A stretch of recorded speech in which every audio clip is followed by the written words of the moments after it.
તો મિત્રો આપણે બ્લોગ બનાવ્યો છે મસ્ત, જે મારી રિયલ સ્ટોરી છે કે જીવનમાં ખરાબ સમય આવવો જરૂરી કેમ છે. તો મિત્રો આપણને ખરાબ સમય છે ને ઘણું બધું શીખવાડી જતો હોય છે, અને મને ઘણું બધું શીખવા પણ મળ્યું છે.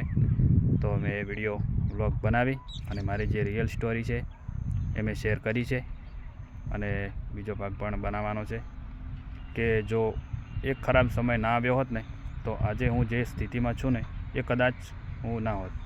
એ દિવસે જો પેલી પાર્ટીએ મને 50,000 રૂપિયા એને આપ્યા હોત ને તો આજે હું જે સ્થિતિમાં છું, જે મારું 2 થી 3 લાખનું રોકાણ કર્યું એ, અને જે મારી પાસે આજે બાઇક છે ને એ કદાચ બાઇક પણ કદાચ ના હોત.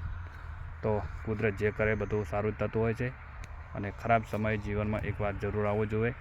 તો તમે મારો વિડીયો તમે જઈને એક વખત જોજો, અને બીજો નેક્સ્ટ વિડીયો પણ બાકી સ્ટોરી છે એનો હું બનાવવાનો જ છું. તો જોજો અને કમેન્ટ કરીને તમે પણ મને જણાવજો.